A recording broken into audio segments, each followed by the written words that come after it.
Hi friends, പുതിയ വീട്ടിലേക്ക് എല്ലാവർക്കും സ്വാഗതം. ഇന്ന് നമുക്കൊരു അടിപൊളി സ്പെഷ്യൽ ഐറ്റം കിട്ടിയിരുന്നു കേട്ടോ. അപ്പോൾ അപ്പിച്ച് പണിക്കോട്ട് കൊണ്ടുവന്നതാണ്. അപ്പോൾ ഇത് കൊടുക്കാനുള്ള ഞണ്ടായിരുന്നു, പക്ഷേ ഇത് നമുക്ക് കൊടുത്തില്ല കേട്ടോ. അപ്പോൾ ഇത് പൊന്ന ഞണ്ടാണ്. അപ്പോൾ അവനെ നമ്മൾ കൊടുക്കാൻ വേണ്ടി ഇങ്ങനെ കിട്ടേക്കണായിരുന്നു, പക്ഷേ അത് കൊടുത്തില്ല. അപ്പോൾ അതുകൊണ്ട് അത് എനിക്ക് കിട്ടി കേട്ടോ. അപ്പോൾ ഞാൻ അവനെ ഒന്ന് റെഡിയാക്കി എടുക്കാൻ വേണ്ടി പോകണേ. അപ്പോൾ അവൻ്റെ കാലൊക്കെ കണ്ടോ, നല്ല അടിപൊളി കാലാണ് കേട്ടോ. പിന്നെ അതിൻ്റെ നടുക്ക് വശത്തൊരു ഓറഞ്ച് കളർ കാണുന്നുണ്ടോ, അത് പൊന്ന ഞണ്ടായിട്ടാണ് കേട്ടോ. ഇപ്പോഴും ഭയങ്കരമായിട്ടും അഗ്രസീവായിട്ട് നിൽക്കണേണ് കേട്ടോ നമ്മുടെ അടുത്ത്. അപ്പോൾ ഇവനെ നമ്മൾ ഒന്ന് കട്ട് ചെയ്ത് റെഡിയാക്കി എടുക്കാം നമുക്ക്. അപ്പോൾ കുറേ നാൾ കൂടിയാണ് കേട്ടോ ഇപ്പോൾ ഇങ്ങനെ ഇത്രയും ജീവനുള്ള ഞണ്ടിനെ നമുക്ക് ഇപ്പോൾ കണ്ടിന്യൂസ് ആയിട്ട് ഇപ്പോൾ കുറച്ച് ദിവസം കിട്ടുന്നുണ്ട്. ഇങ്ങനെ ചെറിയ ഞണ്ട് ഇതൊന്നും നമുക്ക് വീട്ടിലൊന്നും എടുക്കാൻ പറ്റില്ല, നമ്മളിത് കൊടുക്കണം. അപ്പോൾ അതുകൊണ്ട് വീട്ടിലെടുക്കാൻ പറ്റില്ല. അപ്പോൾ ഇത് എന്തോ കാരണവശാലും എനിക്ക് കറക്റ്റായിട്ട് കിട്ടും.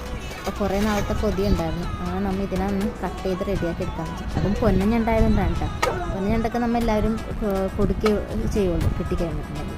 അപ്പോൾ അവനെ നമ്മൾ അങ്ങനെ റെഡിയാക്കി എടുത്തിട്ടുണ്ട്.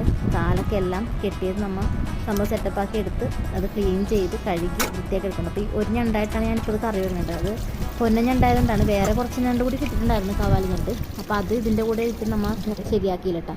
സെപ്പറേറ്റ് ആയിട്ട് ചെയ്യാമെന്ന് വിചാരിച്ചു. എന്താ പൊന്നു കണ്ട എന്ത് ടേസ്റ്റാണെന്നറിയാമോ ഈ പൊന്ന്. ഇത് ഉള്ളത് കൊണ്ട് നമുക്ക് ഒരു രക്ഷയില്ലാത്ത ടേസ്റ്റ് ആയിരിക്കും കറിക്ക്. അങ്ങനെ ഇത് നമ്മളിപ്പോൾ വേവിച്ച് വെച്ചിട്ടുണ്ട് കേട്ടോ. അത്യാവശ്യം സവാളയൊക്കെ ഇട്ടിട്ട് വേവിച്ച് വെച്ചിട്ടുണ്ട്. ഇത് ഞാൻ കവാല ഞണ്ട് വേറെ ഉണ്ട്.